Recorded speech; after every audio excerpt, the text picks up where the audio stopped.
Today, we're going to look at 3 places you can't go and people who went there anyways. But before we get into today's stories, if you're a fan of the strange, dark, and mysterious delivered in story format, then you come to the right place because that's all we do and we upload 2 or 3 times every week. So if that's of interest to you, the next time the like button has a big public speech they have to give, offer them a mint right beforehand. Except this mint is actually a plaque disclosing tablet. Also, please subscribe to our channel and turn on all notifications so you don't miss any of our weekly uploads. All right, let's get into today's stories. In early 2020, a very popular Russian Instagram influencer named Ekterina Didenko was getting ready to celebrate her 29th birthday. She, along with her husband and some of her influencer friends, were planning to enjoy the occasion at a popular spa in Moscow, Russia. The group rented out a private section of the spa that included a steam room and a small indoor pool. And then once the reservations were made, Didenko and all of her influencer friends began eagerly talking about how excited they were about this party on their various social media accounts. When the day finally came, February 28th, which was Didenko's birthday, Didenko, her husband, and the 8 other people they invited, they all descended on this spa. So they go inside, they go back to their private area, and it's great. There's food, there's alcohol, there's music, they're jumping into the pool, then getting in the hot tub, and everyone's just having a great time. Everyone's taking pictures and filming and live streaming. I mean, it's really going as well as it possibly could be. And then at some point, Didenko's husband signals the rest of the group, minus Didenko, and they all begin to pull out these white hazardous materials suits. Imagine what you would see in a movie if there was some huge chemical leak, a full body white suit with a mask. And so they're all putting on these hazmat suits, and they give one to Didenko, who puts it on as well, and they tell her this is part of her big surprise. Now, it's unclear if Didenko actually didn't know what was going to happen next, or if she's just pretending to be surprised because it would do better on social media, because this is all being filmed and she's an influencer. But either way, she puts on her hazmat suit, and once everyone has their suits on, Didenko's husband wheeled in this huge cooler like you would bring to a picnic, and he placed it right on the edge of the pool. When he opened the lid, the crowd all gasped and laughed and smiled and filmed as these huge clouds of smoke or steam came pouring out of it. What it was roughly 55 pounds of dry ice. Dry ice is just frozen carbon dioxide. It's commonly used for things like refrigerating perishable goods for long periods of time because dry ice stays cold for a really long time. Also, because of the huge white gas clouds that come off of dry ice, it's also very commonly used as a sort of spooky decoration because you have these very cool white clouds going everywhere. And in fact, that's what Didenko's husband planned to use this dry ice for.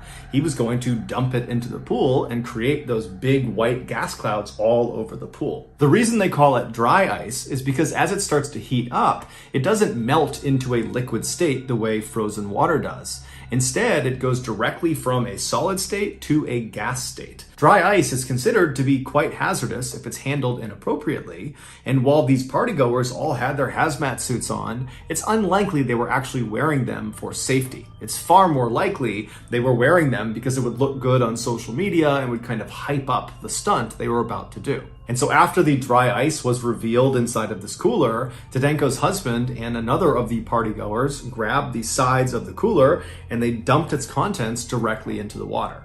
And as soon as the dry ice hit the water, it rapidly began to warm up, which caused a massive, almost explosion of carbon dioxide gas to completely fill the lower half of the room. Now, none of the partygoers are even a little bit fazed by what's happening. They don't realize how dangerous this actually is. And so they're just filming and laughing and kind of thinking this is so funny. And then Didenko's husband actually leaps through the cloud into the water and kind of disappears below. And then shortly after that, 2 other partygoers would also leap into the pool. One of the main reasons dry ice is considered to be so hazardous if handled inappropriately is because dry ice emits that carbon dioxide gas, which at high concentrations will displace oxygen.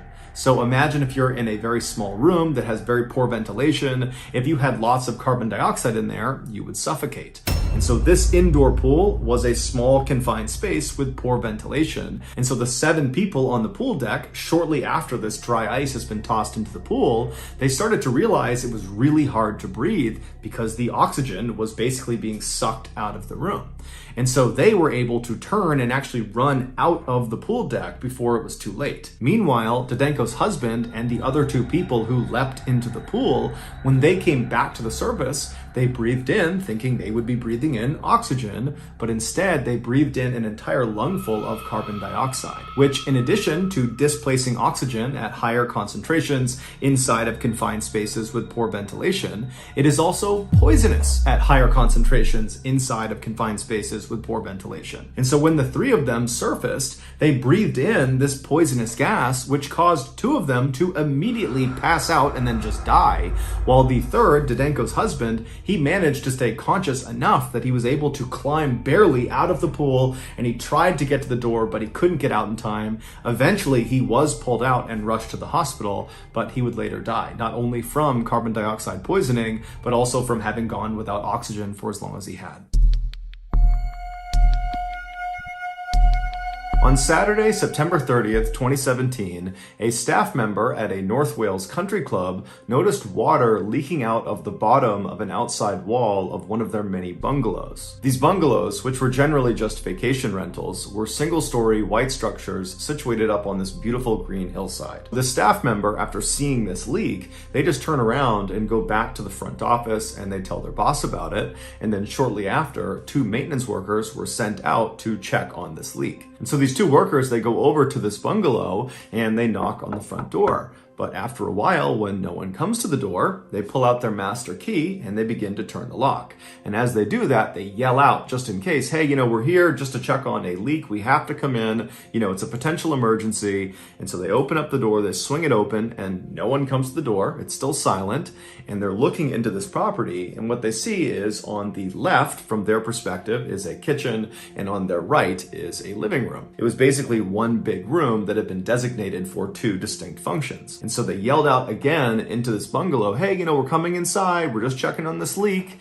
And then they just walked straight across past the living room and past the kitchen to the back of this property where they reached a door. And this door led into a bedroom, and this door was shut. And so just as a precaution, they knocked on the bedroom door, but nobody came to the door again. So they opened up the bedroom door and they looked into this room, and on the right side of the room, tucked up against the right wall, were 2 twin beds where the head of each bed was tucked up against the wall. And then in the middle of the room, at the base of these 2 beds, was a pile of unopened luggage. And so to the 2 maintenance workers, this told them that someone clearly was staying in this bungalow. Either they had just arrived or they were getting ready to leave, but apparently they were not there right now. And so the workers walked around the luggage and around the 2 beds. So they walked on the left side of the room all the way to the back where there was another closed door, and it went into the bathroom. And based on where the leak had been coming out of the structure, they believed it would be coming from this particular bathroom. And so again, they get up to this door and they knock on it because, they want to make sure no one's in there, but there's more silence. And so they open up the bathroom, and right away they see water all over the bathroom floor.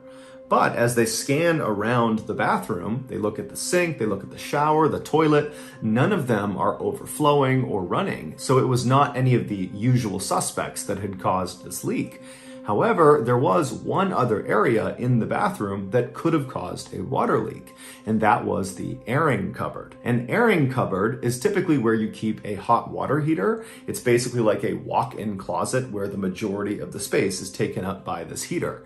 And also generally people put in shelves in front of the heater to store their linens and towels and that sort of thing. And in this bungalow, the airing cupboard had its own door, and it was right in the bathroom, and this door to the airing cupboard was right to the left of the door that led into the bathroom from the bedroom. And so these 2 workers, they reached over and they opened the door that led into this airing cupboard. And as soon as it swung in, they could tell right away where the leak was coming from. And they could tell right away they had a much, much bigger problem. 7 days earlier, 60-year-old former policewoman Mary Isherwood arrived at the North Wales Country Club. She and her ex-husband had for a long time owned one of these bungalows. However, they almost never stayed in it. They basically used it as an income property, renting it out to vacation goers. But they had recently decided that they wanted to actually sell the property. And so before the sale became final, Mary had told her ex-husband that she just wanted to go and spend a week actually enjoying the property and actually take a vacation there. And so originally, she and some friends were going to go to this bungalow and spend a week there. But right before they were going to leave, Mary's friends all said they couldn't make it. And so Mary decided she would just go on her own. And so Mary arrives at this country club. It's late at night when she gets there. She gets to the bungalow. She puts her luggage down in her bedroom. And then instead of just kind of getting settled in and going to sleep, she decides she's going to go exercise. Mary was incredibly fit and healthy. She loved playing golf and running and exercising in general. And she knew the club had a pool. And so she reached into her luggage and she just pulled out a bathing suit. She switched into that and then she went down to the pool and did some lap swimming. After that, she came back to her room where she took a shower and then she climbed in bed without any clothes on. That was just how Mary liked to sleep. And then at some point in the middle of the night, Mary woke up to go use the bathroom. And so she hopped out of her twin bed. She walked around to the door that led into the bathroom. She went inside, she did her business. And then afterwards, as she was attempting to go back into her bedroom, she accidentally grabbed the door handle of the airing cupboard, which was right to the left of the door leading back to her bedroom. She opened it up, it swung inward. She stepped into the airing cupboard, which was totally pitch black. And as she walked in, she might have bumped into the shelves or realized, this was the wrong turn. But as soon as this happened, the door behind her had actually shut. And so she's inside of this tiny airing cupboard, realizing, okay, this is not where I need to go. I've made a silly mistake. She turned around to grab the door handle to open the airing cupboard back up again. But when she grabbed the knob, it disintegrated in her hands. It broke into multiple parts and fell to the ground. Now, this space she is in is pitch black. She has no way of knowing which parts go where for this doorknob. And so by touch, she reached down and she grabbed all these pieces and she probably tried to put them together and put it back on this door to try to get it open, but she just couldn't do it. And so eventually, Mary would have realized this is a pretty serious situation. She was staying at this bungalow by herself, and she was not expected to check out for another week. So no one was going to be checking on her, and without this doorknob, she could not open this closet door. It was a hard wooden door. The locking mechanism was solid. There was just no way to open it without this doorknob. And so Mary began banging on the door and screaming out for help, but her bungalow was not actually connected to any other structures. It was a standalone. And so her voice did not carry very far, and the banging sounds she was making, those also did not carry very far. And so no one heard her. And so after several hours, she's just standing in this closet, probably thinking to herself, how in the world did I get myself in this position? But after the initial shock of this totally bizarre situation she was in had worn off, she decided to act. And so she turned away from the door and she faced towards the back of this closet. She would have been face to face with a row of shelves, but she wouldn't have been able to see the shelves because it was totally dark. And then beyond the shelves, farther into this closet, was the actual hot water heater. There was no wall behind the shelves. Basically, there was a space behind the shelves where this heater was. And so Mary grabbed one of these shelves and she managed to break it off the wall. And then she turned around and used this piece of wood and tried to smash the door, but very quickly realized that was just going to do nothing. However, she began striking the wall right next to the door, and she realized she could break through the drywall. She was starting to kind of burrow a hole. And so maybe she thought to herself, if I can just build a hole big enough right next to the door, I can reach through the hole and maybe open this cupboard from the outside. And so she began using this shelf to smash this wall, and she's burrowing as fast as she can, but the progress must have been very, very slow because she decides she needs a different tool. So she turns back around, so she's facing the shelves again, and she breaks down a few more shelves to clear a path to get to the water heater. And then once she could step past the shelves, once there was a path, she got right in front of this water heater, and then by touch began feeling around for any pipes extending off of the heater. And when she found one, she got a good grip of it, and she began yanking and tugging on it until she managed to rip a piece of pipe off of the hot water heater. Now, as soon as she did that, she now had a pipe that was a far better tool for burrowing and creating this hole in the wall. However, as soon as that pipe broke off, cold water began leaking out of this hot water heater, the water that had not been heated yet. And it was being sprayed all over the inside of this cupboard. Now, this was a very small space, and so there was no way for Mary to get out from under this cold water. And so it was a shocking and probably very painful experience. But she now had her tool and figured, okay, this is awful, but I'll just use this tool, I'll burrow this hole, I'll get this cupboard open, and I'll get out of here. And so with the water raining down on her, Mary used her new piece of pipe and began digging and burrowing at that spot right next to the door. But after a while, probably several hours, she struck a brick wall. There was no way she could actually push through this wall and reach around and open the cupboard door. There was nothing she could do. It was a dead end. And so totally devastated and probably very exhausted from all the energy she used to burrow this hole, she stopped. She's still getting rained down on by all this freezing cold water. And instead of just totally giving up, she just turned and faced the wall that was leading into her bedroom. She began digging again, using this tool all over again to now dig a new hole on this other wall, most likely hoping that she could literally burrow a hole big enough that she could actually crawl through into her bedroom and escape. And so after several more hours of digging as fast and as hard as she could, while also periodically banging on the door and screaming out for help, she did eventually push through into her bedroom. However, in a cruel twist of fate, when she did finally poke through this wall, there was no bricks in the way, she hit what felt like another dead end. But in fact, what it was a picture frame with a glass cover across it had been screwed onto the wall in her bedroom. And this painting was right over where she was digging this hole. And so in her totally exhausted and panicked and saddened and scared state, she hits the back of this painting. And again, it's pitch black and she's feeling through the hole most likely. And she's touching this hard back of this painting. And she's realizing, oh my goodness, I've hit another dead end. There's nowhere for me to go. Even though in reality, she could have very easily just broken through that frame and then maybe made the hole a little bit bigger, and then she could have squeezed through it and escaped. But she didn't know that, and so she eventually just slouched to the ground and accepted her fate.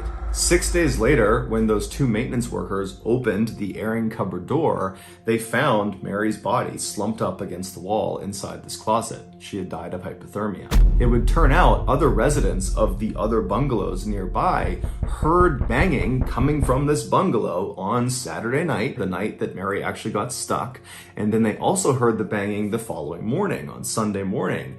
But none of the other residents reported it because they believed it was just construction or some other maintenance work. However, there was one couple staying in one of the nearby bungalows that thought there was something off about this banging, and they told each other, if the banging persists past 5 p.m. on Sunday, so that's the day after Mary got stuck, this couple told each other that if it continues past 5 p.m., we'll report it.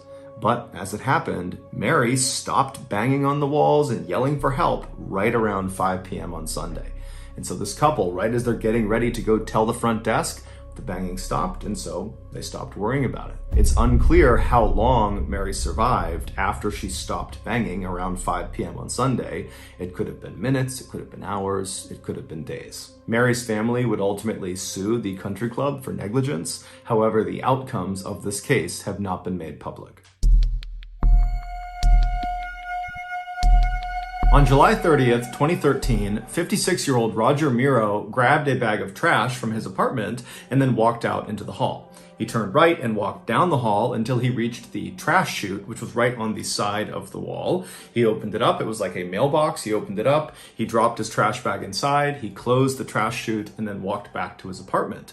When he got back inside, he instinctively reached down to his right pocket to grab his cell phone, but it wasn't there. So he grabbed his left pocket, wasn't there either. He checked his back pockets, he's fishing around, and he realizes he doesn't have his phone. So he figures, okay, I must have put it down somewhere in my apartment. Now, Roger was legally blind, so it made looking for small things in his apartment quite difficult.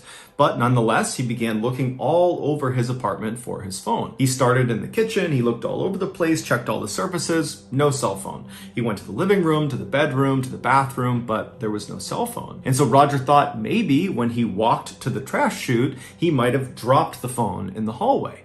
And so he left his apartment, he turned right, and he walked along, retracing his footsteps all the way to the trash chute. But all along the way, there was no phone on the ground. And so as he's standing in front of the opening to this trash chute, he thinks to himself, maybe I accidentally put my phone in the trash bag that I have now just dropped down this trash chute. And so as Roger is standing there wondering what he's supposed to do, one of his neighbors walked out into the hall and looked down and saw Roger standing there kind of inquisitively looking at this opening to the trash chute. And they asked Roger, what's going on? And Roger explained the whole phone situation. And the neighbor said, well, hey, why don't you go down to the first floor and ask the manager if you can get the key to the trash room on the first floor where all the trash goes. And so Roger said, thank you very much. He turned and made his way to the elevator, and the neighbor went back inside of his apartment. Roger went down to the first floor. He went to the manager's office. He knocked on the door. And when the door opened, the manager was obviously very busy with something. And Roger would say, hey, I'm just looking to get into the trash room. I think I might have accidentally thrown my phone away. And I just want to have a look in the trash to see if I can find it. Now, this manager knew he was not allowed to let anybody who lived in the apartment complex go into that trash room on their own. It was a dangerous space. And so the manager was supposed to go in there with them if they needed to go in and look around in the trash. But right when Roger went up to the manager's office, the manager was waiting for a very important phone call and so couldn't really leave his office. But the manager kind of empathized with Roger and felt bad for him and said, okay, you know what? I'll just give you the key. You can go in there on your own and go looking for your cell phone. I hope you find it. And when you're done, just bring the key back here. And so Roger said, thank you very much. He took the key, he left the office, and he made his way down the hall to the trash room. And when he got there, he unlocked the lock and went inside. A few hours later, Roger's wife came home from work, and when she got to the apartment, Roger wasn't in there. She tried calling his cell phone, but he didn't pick up. And so she walked around the apartment hoping there would be some indication of where he might have gone, like a letter or something, but there was nothing. And so Roger's wife was really concerned about this because this was totally out of character for her husband to go out at night on his own. And so she, operating on a gut instinct, called the police and reported him missing. And so a few minutes later, 2 police officers show up at this apartment building. They go up to Roger's apartment, they speak to Roger's wife, and then they go into the hall and they knock on some doors of other neighbors in the area. And after speaking with them, one of the neighbors who had seen Roger earlier said, hey, he lost his phone, and the last I spoke to him, he was going to go down to the trash room to try to see if he could find his phone down there. And so the officers go down to the first floor, they go to the trash room, and they try the door, and it's unlocked. And when they open up the door and they look inside, right in the middle of this totally nondescript windowless room that basically looked like a basement, was this huge green dumpster. And above the green dumpster, high up on the ceiling, was this round opening.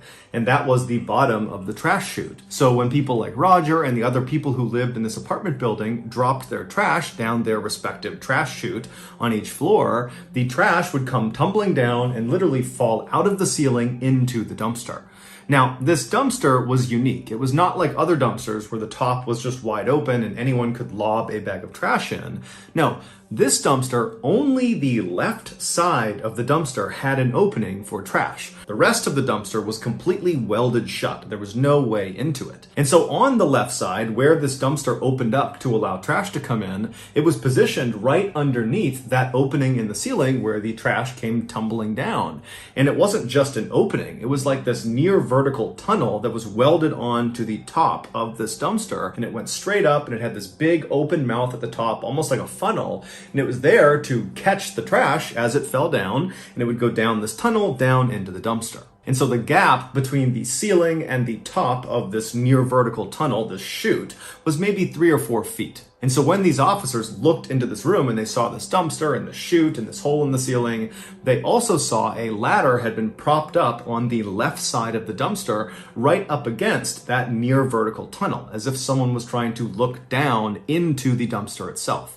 And so one of the officers walked over, they climbed up the ladder, and when they looked down into this tunnel, down into the dumpster, they found Roger. After a lengthy investigation, this is what is believed to have happened to him. After Roger got that key from the manager, he went to the trash room, he opened it up, and then he went inside and found this huge dumpster. And he would have quickly realized the only way to look into the dumpster, and so to go looking for his phone, was to look down into this tunnel. There was a ladder nearby, so he grabbed it and he propped it up against the side of the dumpster, and he climbed up on top and he looked down into the tunnel, down into the dumpster, and as he was looking, either some trash from the ceiling fell down and struck him, causing him to lose his balance, or he just slipped somehow. But either way, he lost his balance and he tumbled into the tunnel, down into the dumpster. And what Roger didn't know is as soon as that happened, he was doomed. Because this was not some ordinary dumpster.